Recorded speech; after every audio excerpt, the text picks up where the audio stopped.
Hey Benjamin, this is Keaton Everett from ABC going over your pitching video from the spring break camp.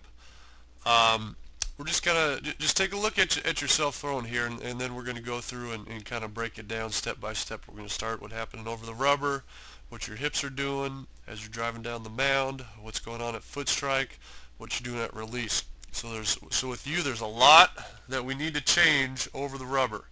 All right, pitching's all about being consistent. It's all about the ability to repeat everything.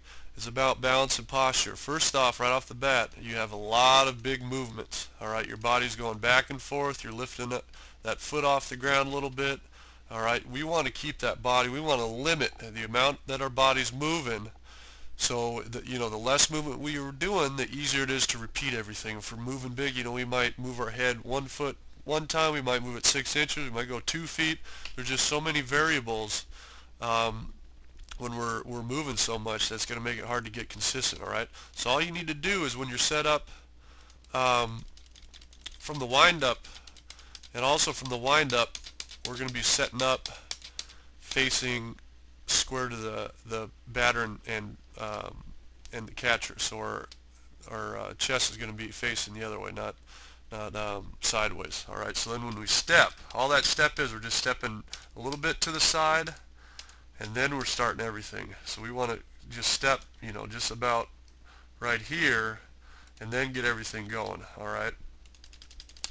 So once we eliminate all this movement, it's going to help you get consistent. All right. All this has no help to us. It doesn't create any velocity. It doesn't create extra power or anything. Doing all that stuff. So once we eliminate that, we're going to move on to the next thing. Here you see your hands are broken before you're even starting your leg lift. So that's way too early. All right. What that does, it doesn't create the right time that we're looking for, but guys can see that ball. The coaches will be able to tell what pitch is coming. All right. So we got to make sure that we're breaking our hands once that leg gets up. All right. Then our body starts forward. So your body starts forward about right there. We want our hands just to start breaking here. Okay, so keep that ball in that glove a lot longer, and that's going to help yourself out. Another thing we can do is we can, especially from the windup, we can buy ourselves a little bit of time. We can get our hips in a little bit better alignment to lift this knee up a little bit higher. All right, that just gets us in a little bit more powerful position to deliver the ball.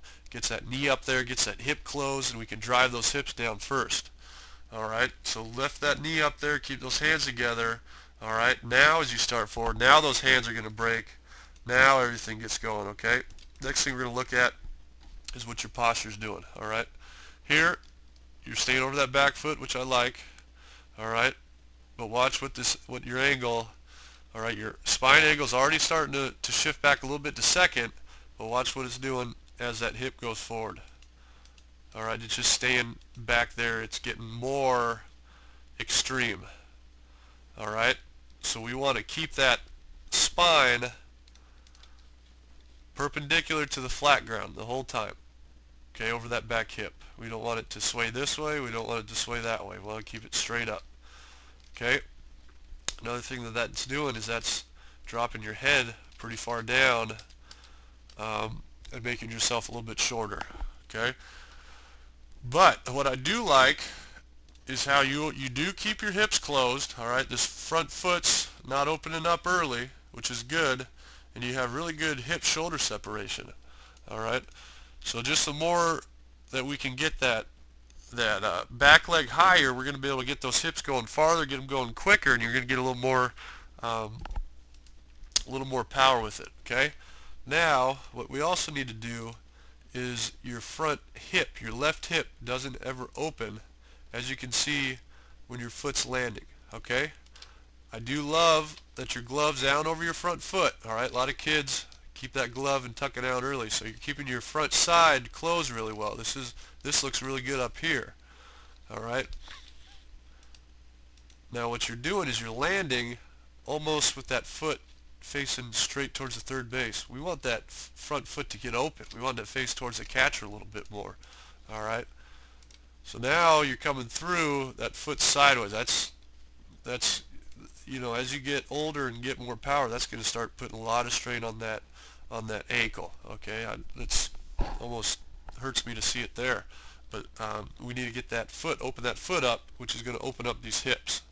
Okay, but you do have pretty good hip-shoulder separation, meaning your hips are already starting to turn before that upper body's going. Okay, that's pretty good for your age right there to have those hips going already. Okay, so as you see, that glove staying over that front foot pretty good. All right, another thing too that I like is you're releasing the ball with both feet on the ground. A lot of times, kids your age, that front foot will come off. All right, they'll break down that back leg really far, have an extreme angle, but you're keeping that back foot on the ground, so that's good. All right, so as you can see, that release point right there. Okay, so that's pretty good. Now, one other thing I want to kind of show you is that your hands aren't getting on top of the ball. You see your hand is staying on the side of the ball the whole time. All right, at this position we want to see those fingers up on top of the ball. All right, that just gets a little more torque on that wrist and helps that wrist get involved. Okay, another thing I'm seeing is you got your fingers sticking off to the side of the ball. Okay, curl those babies underneath, and that gets a little more stability in that ball on that opposite side to help us, and that'll get easier too with when your hands get a little bigger. But if we can kind of work on getting those fingers curled underneath, that'll help stabilize everything. All right. Another thing too we can get is just get a little bit more power through those legs, so we're releasing the ball a little bit farther out over that front foot.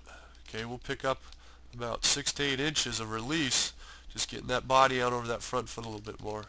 All right, but really good hips, really good release. Everything looks solid from foot strike. If we can get that foot point a little bit farther to release. Okay, and part of the ability to get yourself out over that front foot is that back foot. Now you're going to see it just basically kind of just sits on the ground. It sits on the ground, sits on the ground, comes up a little bit. All right, the more we can drive through that back hip, that back leg, that's going to start kicking that follow through up, where now that leg starts coming up, that foot starts coming off the ground, and it starts swinging up and over that backside. So you're going to see that leg in this position almost be back out here, because you're using so much power. You're driving everything over that front foot, so you're just getting a little more legs involved. All right. Other than that, you just clean up what happens over the mound. You clean up where your hands are breaking, getting a little bit more higher of a leg kick, and everything else is looking pretty good. That those pieces are going to come together really well. You're going to be able to get a lot more consistent, a lot more power, and get yourself in a little bit better, healthier position to throw the ball. So hopefully you'll be able to kind of watch this video and make some adjustments and improve your efficiency and your consistency a little bit better on the mound throughout the course of your season. So I'd like to thank you for making it out to camp this year. Hopefully you had a great time. You learned a lot. I hope you have a great season, good successful season, and we look forward to seeing you again with ABC in the future.